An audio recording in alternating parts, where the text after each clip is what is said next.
I declare open this hearing of the Public Accounts and Estimates Committee. I ask that mobile telephones please be turned to silent. I begin by acknowledging the traditional Aboriginal owners of the land on which we are meeting, the lands of the Wurundjeri people. We pay our respects to them, their elders past, present and emerging, as well as elders from other communities who may be here with us today. On behalf of the Parliament, the committee is conducting this inquiry into the 2025-26 budget estimates. The committee's aim is to scrutinise public administration and finance to improve outcomes for the Victorian community. The budget outlines $237 million to acquire land for future new schools and new campuses of existing schools in various municipalities, one of which being Melbourne. Can I just get a confirmation of how much of that $237 million is allocated to purchase land in Melbourne? We're very conscientious of enrolment growth in the inner city as we are with suburban Melbourne. Is there any timeline for expected acquisition of land in Melbourne? We're conscientious of Metro Tunnel opening at the end of this year and the Arden Precinct being located, and the Arden Station. We're very conscientious that it will be home to thousands of additional inner city residents. And to then cater for that growth, we will build a new secondary school to, service the Arden Precinct. We've had the funding confirmed, as Ms Wandell said, $237 million for the department received to go towards our land acquisitions. We will continue to work. We work very closely, I should say, with, South Melbourne Primary, South Melbourne Park Primary principal I saw yesterday. All of our inner city schools we work very collaboratively. You will be aware that Docklands is a very high performing school around explicit instruction and literacy, North Melbourne Primary School. So we'll continue to work with all those schools on a regional basis to make sure the planning. I've also met with Ms Shing, who's the Precinct's Minister, and advocated very strongly for the education needs in the Arden Precinct. Just to follow on from my previous questions on land acquisition, can I just get a confirmation that there's no money allocated in this budget to acquire land for a second campus for University High School in Parkville? I'm constantly working and I've met with different members of University High as well, and we are constantly focused on our enrolment growth in the inner city. The money we have, I think it was the $237.4 million funding, is around the inner city, but we'll continue to work with schools, all schools for that matter, on their future needs. You would be aware that we have made some accommodation requests and support for University High more recently, and the VSBA and the department worked very hard on that to get a positive outcome, and we'll continue to work with all schools in the inner city to support their needs. I might move on to quite a specific matter. Spenceley Street Primary School in Clifton Hill. The toilets, I'm told, at this school are in desperate need of renovation. Parents describe them as old, smelly and now functionally impossible to clean properly. Parents at this school have donated and fundraised reportedly over $1 million for basic maintenance at this public school, including regularly fixing these toilets. I think we can expect these facilities should be safe and appropriate for students. Is the department aware of these issues and is there a plan to fix it? So we have given funding to Spenceley Primary School previously, in previous years. About $500,000. This budget does put a lot of funding and a lot of support through our Capital Works Fund for toilets and upgrades. I concur with you that hygiene, toilets do need to be as best as they should be for a range of health and safety reasons. We will have more funding available for schools like Spenceley Street to apply for later in this year. Minister, I'd like an assessment from you. What is the maximum number of workers that the Workcover scheme can support to keep the scheme sustainable? We have a target 0. We don't want, workers injured.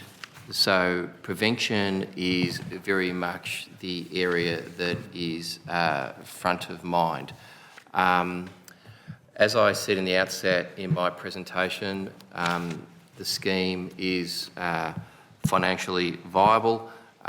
It has had a lot of work go in through the modernisation It's changed a lot. I spoke about mental health injuries. It'd be fair to say when Workcover was developed 30 years ago, very much the premise was physical injuries, but we've got now really different changes in workplaces. Myself as a public sector government, where you've got police, ambulances, those frontline workers that are at the forefront.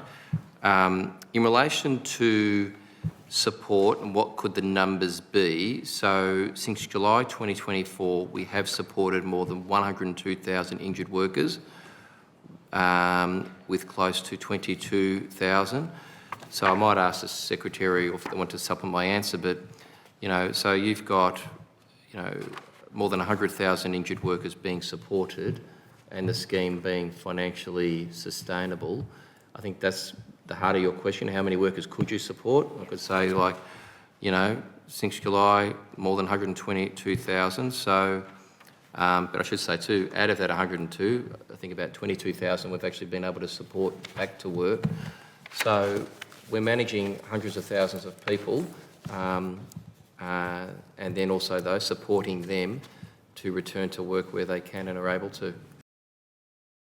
There's funding in this budget, $3.9 million for the next 3 years to support AUKUS. The federal government has signed an agreement for AUKUS saying that the US are not obliged to give Australia anything in return. It's subject to presidential veto. Earlier this year at a press conference, when asked about AUKUS, US President Trump replied, "What does that mean?" This AUKUS deal is the largest transfer of wealth in this country's history. The whole deal is at the mercy of President Trump's whims. He doesn't seem to even know what it is. So I ask, why is this government, this state government, giving this money to support AUKUS? How does this benefit Victorians?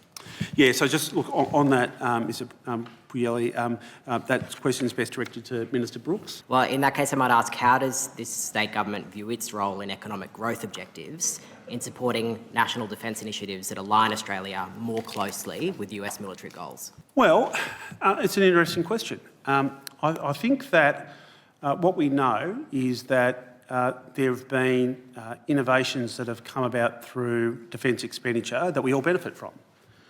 So, for example, have you ever got on your iPhone and opened up Maps? You use Maps on your iPhone? Okay. So Maps was developed by the United States Air Force, having photographed all of America. And the fact that they had that defence expenditure, they were able to try and use that photography to then develop that into an application that we all rely on and use. So that just gives you one example of an investment that results in those dividends. If you think about this for a moment, why was the internet created? The internet was created because there was that risk that if you had a nuclear war, you needed it to be able to communicate securely and easily from one defence facility to another. Now, I'm not a devotee, and I'm not an aficionado of the industrial military complex that dominated the Cold War years, but it was through a defence prism that the internet was born effectively. I'm not, I'm not some sort of, how shall I say it? I'm focused on growing the economy, but I'm not blind to the fact that there are ancillary benefits when you have investments in defence that then can be used for other applications. And I think the internet is a great example. And again, I think the manifestation of Maps on an iPhone, I probably don't have the best sense of direction, if I'm being completely honest with the committee chair. I've relied upon my Maps application in my iPhone on many occasions. You were speaking earlier about ancillary benefits. In relation to the investment that I was just referring to, in your economic growth portfolio, do you identify any immediate ancillary benefits from this work? Well, again, I think that's a question best directed for Mr Brooks, Minister Brooks, than me. But, look, again, more broadly, we want to attract business and we want to attract capital that is footloose, and we want to make sure that Victorians have the opportunity to participate in those investments and to be in the position where they get, good, meaningful jobs, skills that last them a lifetime, and the ability to go from strength to strength. Can I ask, how heavily are the state's superannuation fund portfolios invested in international stock exchanges, particularly the United States? My understanding, and again, I'll be correct if I'm wrong, the investment portfolio approach is developed between the funds and the VFMC. The VFMC has carriage for the management strategies. I think the VFMC, and again, this sits more with the Treasurer than with me, but the VFMC, I think, tries to ascertain the risk appetite of the superannuation fund and develops a portfolio approach strategy to develop a return that is representative of the risk profile that the fund's trying to achieve, and that they would, I dare say, probably have a diversified approach on these matters. Thank you. Can I ask how will changes to the United States Treasury bonds impact our state superannuation schemes? Bank of America data shows so-called official institutions are also increasing buying up state government bonds. That suggests that central banks are a growing buyer base. Meanwhile, interest from major superannuation and mutual funds appears to be on the increase. Foreign reserve managers believe that state bonds are a way to earn a higher rate from investing in Australian government debt without taking on too much risk. That's a direct quote. Meanwhile, corporate debt investors have formed the view that state government bonds pay rates that are comparable to Australia's banks. Buying them is a way to reduce credit risk without giving up much of a return. So, look, I think it's a degree of volatility in the market, but I think that